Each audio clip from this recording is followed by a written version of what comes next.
Hello everyone, I hope you all are doing well. Welcome to Raha's tutorial. In previous video I have explained the chapter Viksha Patra. Today we will do the book exercises. Okay, let's start. पहला प्रश्न, पशु पक्षी और प्रजा क्यों व्याकुल थे? मौखिक प्रश्न है ये, मौखिक का क है। उत्तर, 2-3 वर्ष तक वर्षा ना होने के कारण पेड़ पौधे सूख गए थे। भयंकर सूखा पड़ा था जिससे पशु पक्षी और प्रजा भूख प्यास से व्याकुल थे।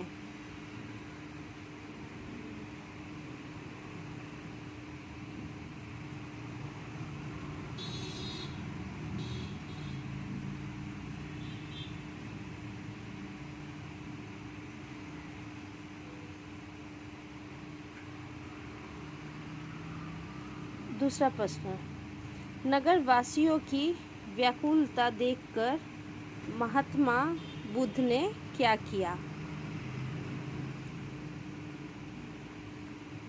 उत्तर, अकाल में सबकी व्याकुलता देखकर महात्मा बुद्ध ने अपने धनी भक्तजनों को इकट्ठा किया और उनसे अन्न देने को कहा। अकाल में सबकी व्याकुलता देखकर महात्मा बुद्ध ने अपने धनी भक्तजनों को इकट्ठा किया और उनसे अन्न देने को कहा। तीसरा प्रश्न, नगर के हर आंगन में अनाज पहुंचाने का भार किसने लिया? मौखिक ग का प्रश्न है ये। नगर के हर आंगन में अनाज पहुंचाने का भार किसने लिया? नगर के हर आंगन में अनाज पहुंचाने का भार बुद्ध के एक प्रिय शिष्य अनंत पिंडत की पुत्री सुप्रिया ने उठाया। नगर के हर आंगन में अनाज पहुंचाने का भार बुद्ध के एक प्रिय शिष्य अनंत पिंडत की पुत्री सुप्रिया ने उठाया। घ, मौखिक का घ, महात्मा बुद्ध ने सुप्रिया को क्या आशीर्वाद दिया? महात्मा बुद्ध ने सुप्रिया को क्या आशीर्वाद दिया? महात्मा बुद्ध ने सुप्रिया को आशीर्वाद दिया, तथास्तु तुम्हारा निश्चय पूरा हो। मैं फिर से रिपीट कर रही हूँ। महात्मा बुद्ध ने सुप्रिया को आशीर्वाद दिया, तथास्तु तुम्हारा निश्चय पूरा हो।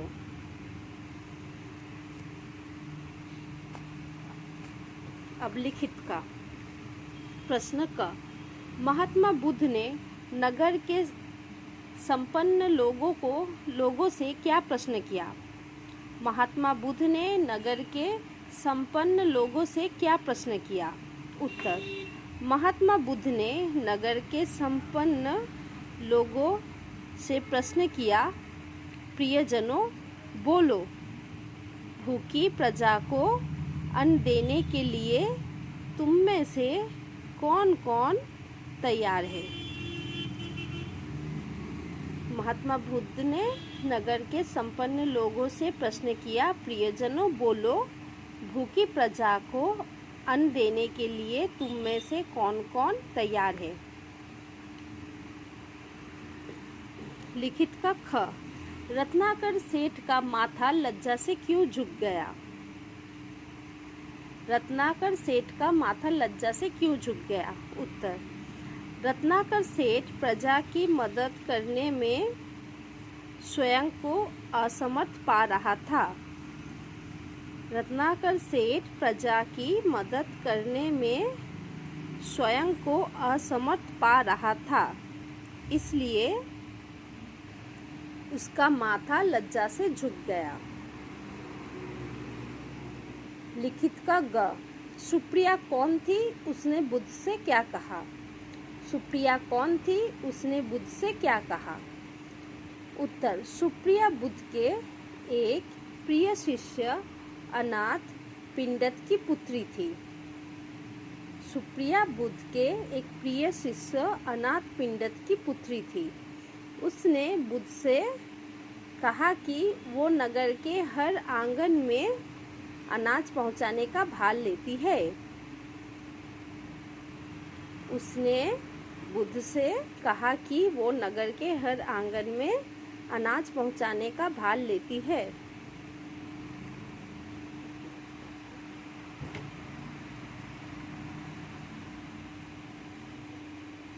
लिखित का घ। सुप्रिया की बात सुनकर धनी सेठों ने क्या किया? सुप्रिया की बात सुनकर धनी सेठों ने क्या किया? उत्तर, धनी सेठों ने सुप्रिया की मदद करने में कोई कमी नहीं छोड़ी। उसका पात्र सदा भरा रहता था। धनी सेठों ने सुप्रिया की मदद करने में कोई कमी नहीं छोड़ी। उसका पात्र सदा भरा रहता था।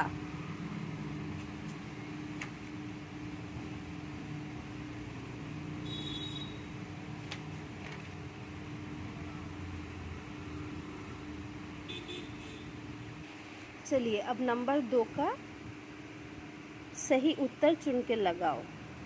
अच्छा, यहाँ पे एक बात पूछ लूँ आप लोगों से।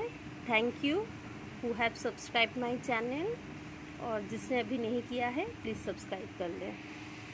ओके, चलिए। क। सेठ धर्मपाल को अकाल के अलावा दूसरी चिंता क्या थी? भूख प्यास से व्याकुल पक्षियों की, बच्चों की शिक्षा की, जन जन तक अनाज पहुंचाने की, या राज्य का कर चुकाने की? आंसर इज राज्य के कर चुकाने की। पाठ में तथागत शब्द का प्रयोग किसके लिए हुआ है? पाठ में तथागत शब्द का प्रयोग किसके लिए हुआ है?